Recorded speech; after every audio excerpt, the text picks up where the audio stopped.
Psalm 78, Maskil of Asaph. Give ear, O my people, to my law. Incline your ears to the words of my mouth. I will open my mouth in a parable. I will utter dark sayings of old, which we have heard and known, and our fathers have told us. We will not hide them from their children, showing to the generation to come the praises of the Lord, and his strength, and his wonderful works that he hath done. For he established a testimony in Jacob, and appointed a law in Israel, which he commanded our fathers, that they should make them known to their children, that the generation to come might know them, even the children which should be born, who should arise and declare them to their children, that they might set their hope in God, and not forget the works of God, but keep his commandments, and might not be as their fathers, a stubborn and rebellious generation, a generation that set not their heart aright, and whose spirit was not steadfast with God. The children of Ephraim, being armed and carrying bows, turned back in the day of battle. They kept not the covenant of God, and refused to walk in his law, and forgat his works and his wonders that he had showed them. Marvelous things did he in the sight of their fathers, in the land of Egypt, in the field of Zoan. He divided the sea, and caused them to pass through, and he made the waters to stand as an heap.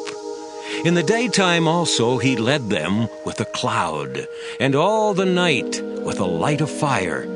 He clave the rocks in the wilderness, and gave them drink as out of the great depths.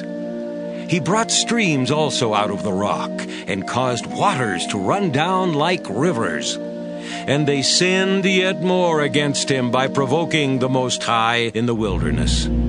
And they tempted God in their heart by asking meat for their lust. Yea, they spake against God. They said, Can God furnish a table in the wilderness? Behold, he smote the rock that the waters gushed out and the streams overflowed. Can he give bread also? Can he provide flesh for his people?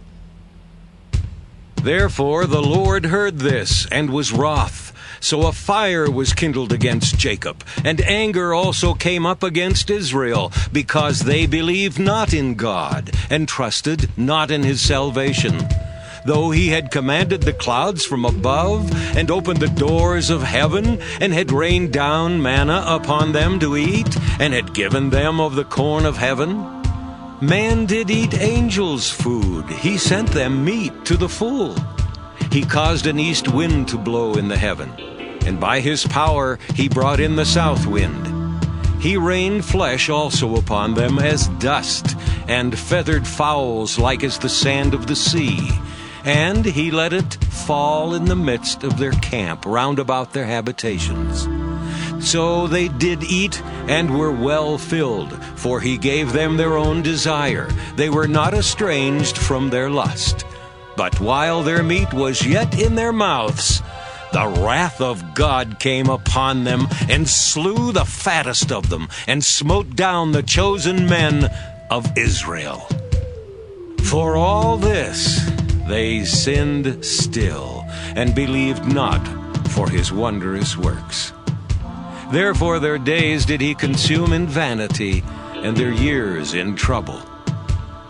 When he slew them, then they sought him, and they returned and inquired early after God. And they remembered that God was their rock, and the high God their Redeemer. Nevertheless, they did flatter him with their mouth, and they lied unto him with their tongues. For their heart was not right with him, neither were they steadfast in his covenant. But he, being full of compassion, forgave their iniquity, and destroyed them not. Yea, many a time turned he his anger away, and did not stir up all his wrath. For he remembered that they were but flesh, a wind that passeth away, and cometh not again. How oft did they provoke him in the wilderness, and grieve him in the desert? Yea, they turned back and tempted God, and limited the Holy One of Israel. They remembered not his hand, nor the day when he delivered them from the enemy, how he had wrought his signs in Egypt, and his wonders in the field of Zoan, and had turned their rivers into blood, and their floods that they could not drink. He sent divers sorts of flies among them, which devoured them, and frogs, which destroyed them. He gave also their increase unto the caterpillar, and their labor unto the locust. He destroyed their vines with hail, and their sycamore trees with frost. He gave up their cattle also to the hail, and their flocks to hot thunderbolts. He cast upon them the fierceness of his anger, wrath and indignation and trouble, by sending evil angels among them. He made a way to his anger.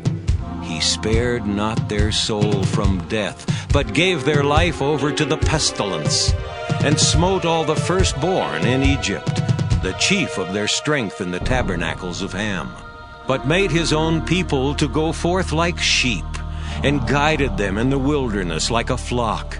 And he led them on safely, so that they feared not. But the sea overwhelmed their enemies. And he brought them to the border of his sanctuary, even to this mountain, which his right hand had purchased. He cast out the heathen also before them, and divided them an inheritance by line, and made the tribes of Israel to dwell in their tents. Yet they tempted and provoked the Most High God, and kept not his testimonies, but turned back, and dealt unfaithfully like their fathers. They were turned aside like a deceitful bow. For they provoked him to anger with their high places, and moved him to jealousy with their graven images. When God heard this, he was wroth, and greatly abhorred Israel, so that he forsook the tabernacle of Shiloh, the tent which he placed among men, and delivered his strength into captivity, and his glory into the enemy's hand.